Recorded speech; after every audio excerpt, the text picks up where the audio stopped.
दूल्हा तैयार, लेकिन घरातियों ने शादी में शामिल होने से किया इनकार। ऐसी शादी जिसे परिवार ने तय की। दूल्हा भी इस शादी से बहुत खुश, अति उत्साह में घर घर जाकर न्योता भी बांटाया। शादी की तारीख तय हो जाने पर परिवार ने कहा, हम तो इस शादी में शामिल नहीं होंगे, हम आपके हैं कौन। दूल्हा इस धोखे पर क्या करे, उसके तो अरमानों पर पानी फिर गया। लेकिन सवाल यह कि आखिर घरातियों ने ऐसा क्यों किया। नमस्कार, बहुत बहुत स्वागत है आपका। आप देखना शुरू कर चुके राष्ट्रपत, आपके साथ मैं हूं अर्चना सिंह। आप सोच रहे होंगे कि मैं किस दूल्हे की बात कर रही हूं, किस शादी की बात कर रही हूं और कौन घराती है, क्या है ये पूरा चक्कर। तो आपको बताऊं, इस कहानी में घराती कांग्रेस पार्टी है और दूल्हे तो एक ही हैं, नीतीश कुमार।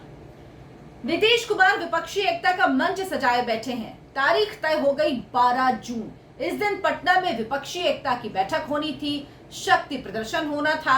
मोदी को ताकत दिखाई जानी थी कि विपक्ष किस तरह से एकजुट होकर 2024 का चुनाव लड़ेगा और मोदी को एकदम बाहर कर देगा। मोदी जी 2024 में नहीं आ सकते, कोई चांस नहीं है मोदी जी की वापसी का। अब विपक्ष क्या मुंगेरी लाल के सपने भी नहीं देख सकता है? सपने देख रहे हैं, देखने दीजिए। क्या हकीकत है, ये आंखें तो अभी से ही खुलने लगी हैं। उधर राहुल गांधी अमेरिका में मोदी को हराने का गणित समझा रहे हैं। राहुल जी ने कहा कि आप कैलकुलेट कर लीजिए कि विपक्ष कितने हैं और बीजेपी एनडीए में कितने लोग हैं, कितनी पार्टियां हैं। आपको अपने आप पूरा गणित समझ में आ जाएगा। तो राहुल गांधी ने कैलकुलेशन करके विपक्षी गणित को समझा रहे हैं। राहुल जी कैलकुलेट कर रहे हैं कि किस तरह से गणित काम करेगा। ये गणित अगर समझ में आ गया तो विपक्षी पार्टियां जीत गईं और बीजेपी हार गई। अब बीजेपी तो इससे बहुत डर गई, उसे लगा कि अब तो हमारा सफाया होने वाला है। लेकिन ये जान लीजिए, राहुल जी का ये हवाई प्लान है, कोई सच्चाई धरातल पर कुछ भी नहीं है। ऐसा क्यों कह रही हूं, ये आपको आगे समझ में आएगा। जिस कांग्रेस ने नीतीश कुमार को हल्दी चावल लेकर विपक्षी पार्टियों के द्वारे द्वारे निमंत्रण देने का काम सौंपा, जो कांग्रेस पूरा 2024 का विपक्षी गणित लगा रही है, उसी कांग्रेस ने विपक्षी एकता की बैठक से किनारा कर लिया। अब इससे बड़ी खबर क्या हो सकती है। विपक्षी एकता की अगुवा, विपक्षी एकता की पहल करने वाली कांग्रेस पार्टी ने साफ कह दिया कि 12 जून की बैठक में राहुल गांधी नहीं आएंगे और ना ही पार्टी अध्यक्ष मल्लिकार्जुन खड़गे ही शामिल होंगे। बताइए, राहुल जी और कांग्रेस पार्टी ऐसा कौन सा विपक्ष बना रहे हैं जिसकी पहली बैठक में शामिल होने के लिए न राहुल गांधी को और ना ही पार्टी अध्यक्ष मल्लिकार्जुन खड़गे को समय है। यानी बैठक में आने के लिए वक्त नहीं है, इतना एडजस्टमेंट कर नहीं सकते और बातें बड़ी बड़ी कि विपक्षी एकता हो जाएगी। आपको लग रहा होगा कि राहुल गांधी तो अमेरिका में है, राहुल गांधी 10 तारीख को वापस आ जाएंगे अमेरिका से। 12 तारीख को ये बैठक होनी थी, लेकिन फिर भी राहुल गांधी इसमें शामिल नहीं होंगे। इसके अलावा मल्लिकार्जुन खड़गे के लिए कहा गया कि उनका कार्यक्रम पहले से लगा हुआ है, कार्यक्रम में बदलाव नहीं कर सकते। विपक्षी एकता देखी जाएगी, 2024 का चुनाव देखा जाएगा, उससे कोई फर्क नहीं पड़ता। इधर एनके स्टालिन भी कह चुके हैं कि जो तारीख रखी गई वो उनसे पूछ कर नहीं रखी गई, इसीलिए वो इसमें शामिल नहीं हो सकते। साथ ही अन्य विपक्षी दलों ने भी कहा कि उनके हिसाब से तारीख नहीं है, पूछकर तारीख नहीं रखी गई। यानी अभी तारीख को लेकर इतना बवाल चल रहा है कि एक तारीख तय नहीं हो पा रही और ये लोग साथ तय करेंगे, तारीख का आंकड़ा तय नहीं कर पा रहे। लेकिन राहुल गांधी विपक्ष का गणित बता रहे हैं, तारीख का आंकड़ा तय नहीं कर पा रहे। लेकिन विपक्षी गठबंधन में किसको कितनी सीटें मिलेंगी, दावा किया जाता है कि इसका गणित सुलझा लेंगे। कैसे सुलझाएंगे, ये समझ से परे है। कांग्रेस को लग रहा है कि ये वक्त है जब अपनी इंपॉर्टेंस चेक की जा सकती है, इसीलिए कांग्रेस की तरफ से इसमें एक सुझाव आया। कांग्रेस की तरफ से कहा गया कि ये जो बैठक है ये हिमाचल प्रदेश में होनी चाहिए, लेकिन इस प्रस्ताव पर विपक्षी राजी नहीं हुए। आपको याद होगा, ममता बनर्जी ने बहुत पहले ही कहा था, जब नीतीश कुमार मिलने गए थे ममता बनर्जी से, कि जयप्रकाश नारायण की धरती बिहार से, पटना से ही इसकी शुरुआत होनी चाहिए, इस विपक्षी एकता की बैठक की। तो जाहिर सी बात है, कहीं और हुआ तो ममता बनर्जी आएंगी नहीं। वैसे भी वो नहीं आएंगी, क्यों, आपको बताती हूँ। ये साफ है कि पहली बैठक पटना में ही होगी। हिमाचल प्रदेश का आइडिया फ्लॉप कांग्रेस का, किसी ने स्वीकार नहीं किया। तारीख अब 23 जून तय कर दी गई, चलिए ये भी ठीक है। इस बैठक से पहले कांग्रेस के प्रस्ताव को खारिज करने की, यानी हिमाचल प्रदेश में बैठक को करने की सियासी हकीकत क्या है, ये भी समझ लीजिए।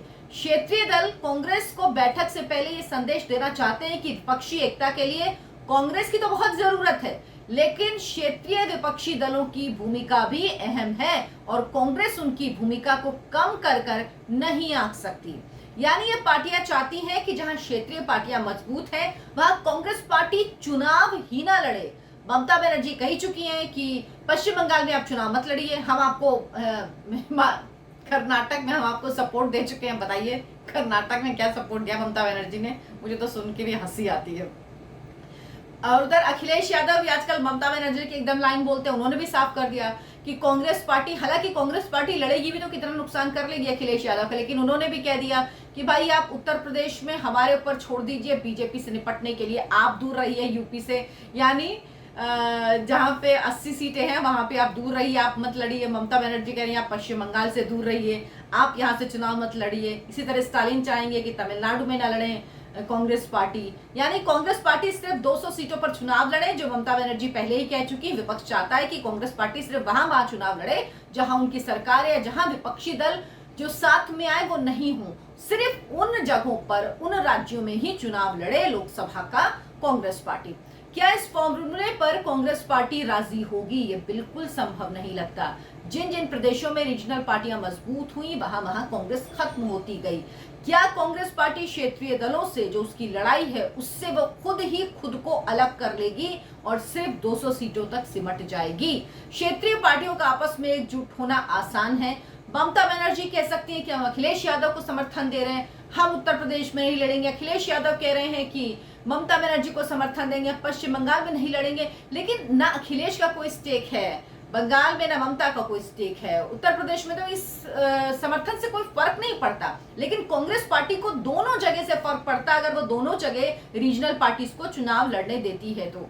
इसी तरह से क्षेत्रीय पार्टियों का गणित लगभग यही है हर जगह। इसीलिए कांग्रेस पार्टी के लिए सबसे बड़ी मुश्किल होने वाली है इस गठबंधन में कि वो किस तरह से अपनी जगह इस गठबंधन में बनाएगी।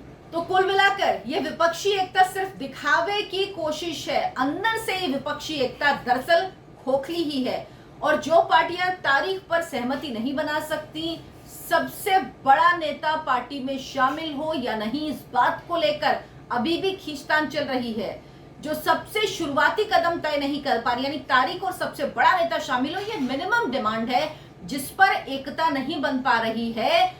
ये पार्टियां किस तरह से साथ में चुनाव लड़ेंगी, किस तरह से एक दूसरे के साथ सीट का बंटवारा करेंगी। विपक्षी एकता की बैठक की तैयारी कर रहे नीतीश कुमार ने तारीख तय करने की जिम्मेदारी अब कांग्रेस पार्टी को दे दी है। कहा है कि 23 तारीख की आप विपक्षी दलों से बात करें।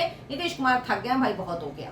और तो और बैठक में पार्टियों या जिस राज्य के सीएम है, यानी जो पार्टियां हैं उनके प्रमुख या जहां पर पार्टियों की सरकार है, सीएम है, वो सीएम खुद इस बैठक में शामिल हो। ये बहुत जरूरी है, ये नीतीश कुमार की तरफ से कहा गया, क्योंकि वाकई अगर रिप्रेजेंटेटिव अपना भेजते हैं तो इस बैठक का कोई मतलब नहीं होगा, एक खाना पूर्ति ही होगी, इससे ज्यादा कुछ नहीं होगा।